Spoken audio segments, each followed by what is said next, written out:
खत्म, यानी कि लंदन हाई कोर्ट में भारत की बड़ी जीत हुई है। बड़ी खबर आपको बता रहे हैं, नीरव मोदी का अब प्रत्यर्पण होगा। भगोड़ा नीरव मोदी, जिसकी अर्जी खारिज कर दी गई है, यूके कोर्ट ने नीरव की अर्जी खारिज की है। कई हजार करोड़ का घोटाला करके भागा हुआ है हीरा कारोबारी नीरव मोदी। और अब देखिए बड़ी जीत भारत की कि नीरव मोदी का प्रत्यर्पण होगा। और अलग अलग जगहों पर नीरव मोदी की संपत्ति को जब्त करके ईडी जो पैसे लेकर बैंक से नीरव मोदी विदेश भागा था उसकी रिकवरी करने में भी जुटी हुई थी। हालांकि 12,000 करोड़ से ज्यादा का ये घोटाला था और इस मामले में नीरव मोदी से अप्रत्यर्पण के बाद कई महत्वपूर्ण बातें निकलकर सामने आ सकती हैं और भारत वापस आने के बाद पूरे पैसे की रिकवरी होगी। भारत के बैंक को चकमा देकर, पीएनबी का ये मामला था, बैंक को चकमा देकर नीरव मोदी भाग गया था। लोन के नाम पर करीब 12,000 करोड़ रुपए बैंक से लिए गए थे नीरव मोदी की ओर से व्यापार बढ़ाने के लिए, लेकिन वो पैसे वापस नहीं किए गए बल्कि पैसे लेकर नीरव मोदी भाग गया था, जो अब भारत वापस लौटेगा। बिल्कुल आपको बता दें, देखिए भंडारी का भी प्रत्यर्पण होगा और नीरव मोदी का भी प्रत्यर्पण होगा। लेकिन बड़ी बात यह है, देखिए कोर्ट की तरफ से कहा गया है कि नीरव मोदी का प्रत्यर्पण किसी भी नजरिए से अन्यायपूर्ण या दमनकारी नहीं होगा। तो देखिए बड़ी टिप्पणी यहां पर कोर्ट की तरफ से की गई है। ऐसे में ये भारत की बड़ी जीत मानी जा रही है। देखिए किस तरीके से कई ऐसे बड़े बड़े बिजनेसमैन हैं जो यहां से भागकर विदेश में चले गए और ये बड़ा सबक उन सभी लोगों के लिए, वो समझ लें कि उनको वापस भारत आना ही होगा। और अब नीरव मोदी जो वापस भारत आएगा, उसका जो खेल है, जो लगातार खेल रहा है, वो खत्म हो गया है। उसने जो याचिका डाली थी उसको खारिज कर दिया गया है और अब उसका भारत प्रत्यर्पण किया जाएगा। बड़ी खबर आपको बता रहे हैं, देखिए किस तरीके से बड़ा झटका है ये नीरव मोदी के लिए। हीरा कारोबारी नीरव मोदी पीएनबी घोटाले का आरोपी है। नीरव मोदी 13,000 करोड़ यानी कि 13,000 करोड़ का घोटाला ये कर चुका है। हाईकोर्ट के फैसले के बाद अब नीरव मोदी के पास आखिरी विकल्प सिर्फ बचा है सुप्रीम कोर्ट में अपील का। और सुप्रीम कोर्ट की वकील ऐश्वर्या भाटी इस वक्त हमारे साथ जुड़ रही हैं, उनसे हम समझते हैं पूरे मामले को। ऐश्वर्या, आपसे समझना चाहेंगे कि अब लंदन से भारत आएगा नीरव मोदी, क्या कुछ निकलकर सामने आएगा और इस ऐतिहासिक फैसले को कैसे देखते हैं आप? संपर्क शिखा हमारा कट गया, वापस उनसे बात करने की कोशिश करेंगे।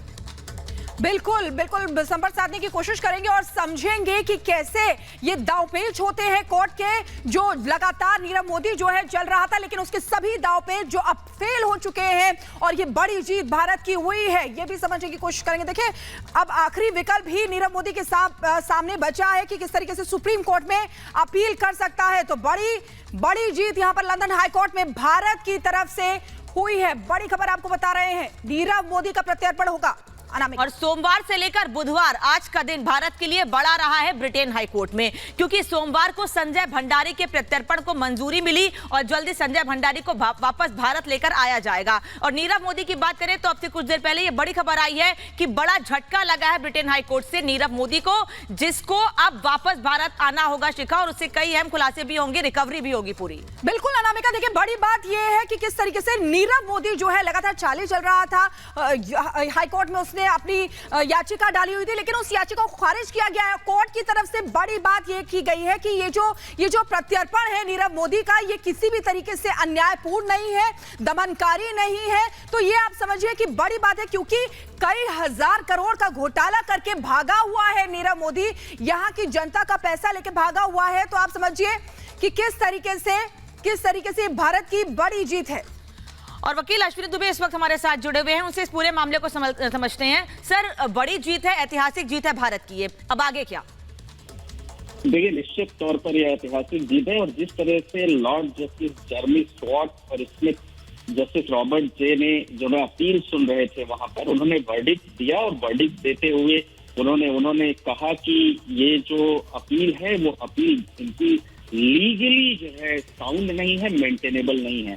तो इसको अगर हम एक तरह से देखें तो ये खास तौर से भारत के लिए जो एक्सट्रेडिशन पॉलिसी या एक्सट्रेडिशन के लिए लगातार भारत प्रयास कर रहा था, उसमें एक जीत होगी। हालांकि अपील का राइट नीरव मोदी के एक पास है, वो उसके अगेंस्ट अपील में भी जा सकते हैं। दूसरा, कुछ और भी राजनयिक स्तर पर ऐसे इश्यूज होते हैं जिसकी वजह से कोई भी कंट्री अपने यहाँ जो पॉजिटिव दूसरे कंट्री से आया होता है उसको अपने यहाँ से भेजने में आनाकानी करते हैं। लेकिन अगर हम अदालती फैसलों की बात करें तो चाहे हम अदालती फैसले जिस तरह से एनफोर्समेंट डायरेक्टरेट और भारत में राजनयिक स्तर पर और कानूनी स्तर पर दोनों तरह से लड़ाइयां लड़के नीरव मोदी की जो वहां पर अपील थी या जो उनके लीगल मैटर्स थे उसमें जो जीत हासिल की, वो भारत का जो आज की जो परसुएशन है उसको और लीगल साउंड तरीके से जो दूसरी कंट्री में जाकर के अपनी बात को कहना, वो उसको दर्शाता है। लेकिन आज नहीं तो कल वहां से नीरव जी बिल्कुल अश्विनी जी, जिस तरीके से देखिए दलील जो दी जा रही थी कि वो डिप्रेशन का शिकार है और जो भारत की जेलों की स्थिति है वो सुसाइड भी कर सकते हैं, इस तरीके की दलीलें दी जा रही थी जो कोर्ट की तरफ से खारिज हो गई है। लेकिन लगातार नीरव मोदी जो है वो खेल खेल रहा है। क्या अब अगला रास्ता उसके पास बचता भी है या नहीं? देखिए, अपील जो हर कंट्री में, जैसे मान लीजिए कि भारत के हाईकोर्ट से अगर कोई फैसला होता है तो भारत के हाईकोर्ट के अगेंस्ट जो है वो सुप्रीम कोर्ट में जा सकते हैं। उसी तरह से जो यूके का हाईकोर्ट है जिसमें भारत की एक्सट्रेडिशन जो भारत के एक्सट्रेडिशन का रूल था सर्कुलर था उसको सही। अश्विनी जी रोक रही हूँ आपको। धन्यवाद आपका समय देने के लिए, जोड़ने के लिए। विष्णु शंकर जैन इस वक्त सुप्रीम कोर्ट के वकील हमारे साथ जुड़ रहे हैं। विष्णु जी, एक बड़ी जीत भारत की हुई है, रिएक्शन भी इस पर चाहेंगे आपसे, और लीगली अब आगे क्या हो सकता है? नहीं, बिल्कुल ये बहुत बड़ी जीत है और जिस तरह से इंग्लैंड की कोर्ट ने, यूके की कोर्ट ने उनकी याचिका खारिज की है, डेफिनेटली उनके पास अपील का तो एक राइट है ही है। पर मुझे नहीं लगता है कि जिस तरह से लीगल प्रोसीडिंग्स कैनवास की हैं उसमें अपील में भी उनको कोई बड़ी रेमेडी मिलनी है। और अभी तक की जो लीगल प्रोसेस है, यहाँ से ये बात क्लियर होती है कि उनको एक्सट्रेडिशन का जो रास्ता है इंडियन गवर्नमेंट के लिए, वो रास्ता क्लियर हुआ है। जिस तरह से उन्होंने भारत के बैंकिंग सिस्टम के साथ फ्रॉड किया था, मुझे लगता है कि ये भारत सरकार के लिए बहुत बड़ी जीत है। जो यहाँ के टैक्स पेयर है उनके लिए बहुत बड़ी जीत है। और जैसे ही एक्सट्रेडिशन होगा उसके बाद आगे की प्रक्रिया उन सारे पैसों को वसूल करने की आगे की जाएगी। पर देखना ये होगा कि वो अपील जो फाइल करते हैं उसमें वहाँ की कोर्ट्स क्या उनको रेमेडी प्रोवाइड करती हैं, और अगर नहीं रेमेडी प्रोवाइड करती हैं तो डेफिनेटली जो हाई कोर्ट का ऑर्डर है वो इम्प्लीमेंट किया जाएगा। चलिए, बहुत बहुत शुक्रिया हमारे साथ जुड़ने के लिए। तो देखिए, विष्णु शंकर जैन हमारे साथ जुड़े।